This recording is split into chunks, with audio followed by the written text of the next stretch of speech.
Hello, everyone. Corey here, coming in to do the energy update for the week of April the 9th, all the way into the weekend, I guess. So in all the way until like the 15th of April is what I'm feeling this energy is. Um, we're on the other end of the eclipse. We still have some energy coming in from the new moon. So we still have that really a time to really set some really good, clear intentions. Um, and so I want to reflect a little bit to the eclipse and to all of the mass buildup coming up to the eclipse and all that was happening during the eclipse. And I did speak of in my message about how we can really doing taxes today. um, how we can really truly like we get so caught up. So we see what's in front of our eyes. The eclipse is obvious, like it's obviously happening, all of the buildup, all the people getting to it. And it's about the not so obvious. And what I was speaking of and what they were channeling through for me for the not so obvious, how it's not so obvious to see how we can all be silenced so quickly, how when a massive group of people, not everyone, when a massive group of people began to look up and got so caught up in wanting to see something so spectacular and in such an awe that there was a level of silence and the line of division dissipated in a lot of areas, how we could all gather in groups and clusters and not be in an argumentative state, to not to be in disagreement, but to all be in awe and to be in wonder. And that is a part of the unseen. Just as I was revealing, here we are, we live in this little snow globe, we live in this little globe that is just existing in the universe, and that we are just another one of those planets with another group of beings that exist on that planet. Bella, shh. And so there's this and so we have this not so obvious, but that's not the obvious for people to point out.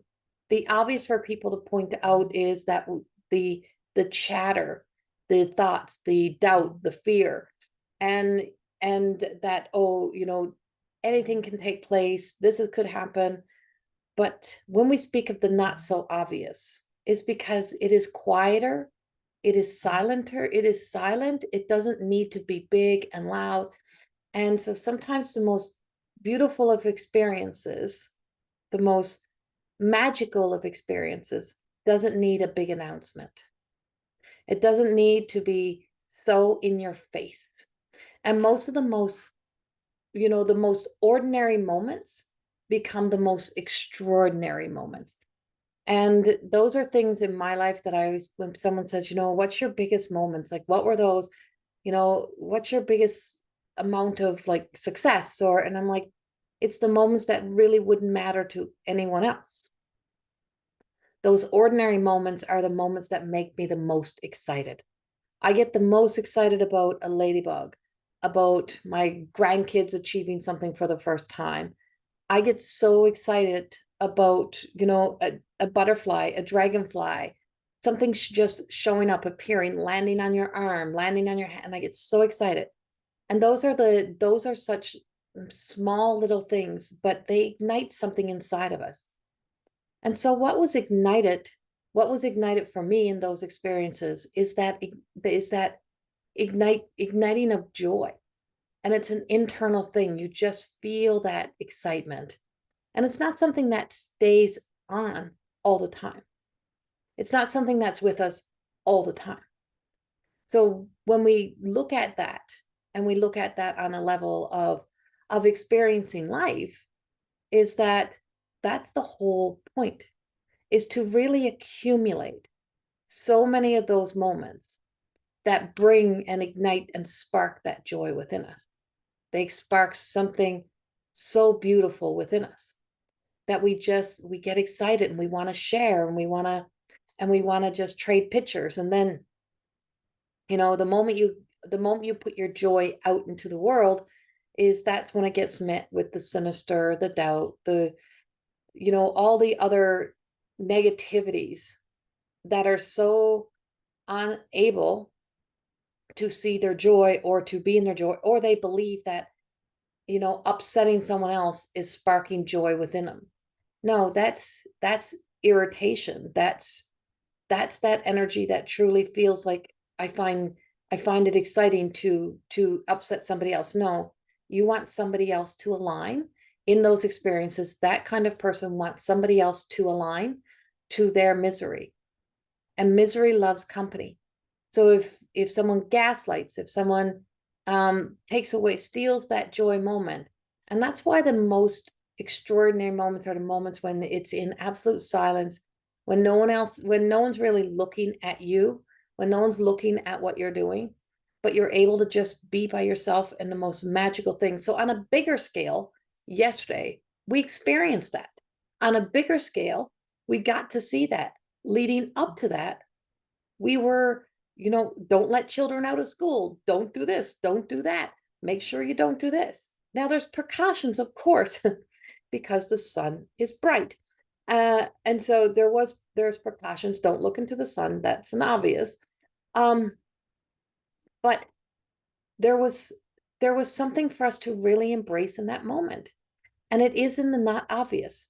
It is not obvious that is sparking such a joy and enthusiasm. It's not so obvious that it's actually shifting the Earth's energy, that it's shifting the collective energy, that it created a shift, and a shift that was able to move. It is like breaking through those veils of illusions that hold us.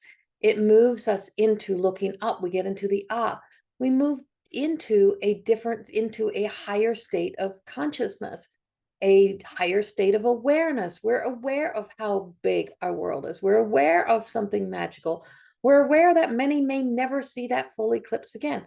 There's just so many things that were so intertwined and woven into that experience.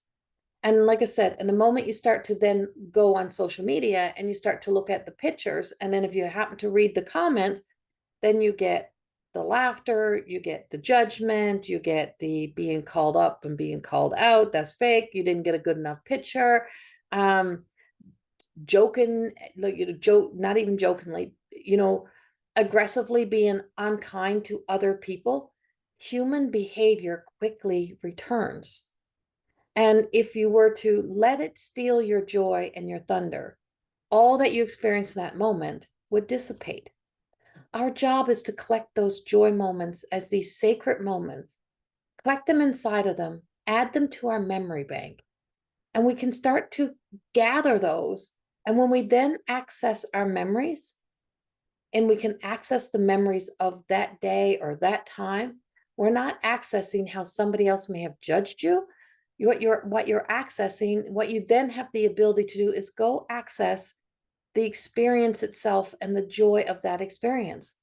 And so the more of those experiences that we keep in our bank of our memories and the emotions that it ignited, and then we start to connect to that emotion, then that emotion becomes the change and becomes the chain reaction that I want to feel more of that emotion. And where am I feeling more of that emotion? Am I feeling more of that emotional state of being when I'm around people who like to see the good in life, who are enthusiastic, who are excited, who are there to want to sit and just wait for a butterfly to come in or a bird to come in, you just want to be present in the presence of the possibility that something really good may happen, that something really good may take place. Well, that's the energy. And so we have this period of energy that's this week that is just saying to us that this is our opportunity. This is our, what we just experienced and what we just went through. Will there be other things happening in the world? Yes. Do I feel all the other things happening in the world? Yes. But which ones matter? What matters? What what really sparks that joy. And so yesterday, with receiving, a not so good news in the experiences of our lives, then we also received the eclipse, and then also seeing the exchange of love. And I experienced the exchange of love, compassion, caring, deep friendship, um, the kind of love that doesn't need words. It's action, and it's just about taking action, and you can feel that emotional state of being. Well, all of those things existed in my day yesterday. And so the joy and the love and the hugs and the union and the connections that were being made sparked this sense of like a knowing. And that is, and putting that into the memory banks and holding that as the memory and keeping those memories and finding more of those joy moments is all exist in the unseen. And the universe sometimes moves us towards those experiences, and we don't know what to expect. We don't know what's coming. But in that experience or in that moment, we don't realize that that's where God works.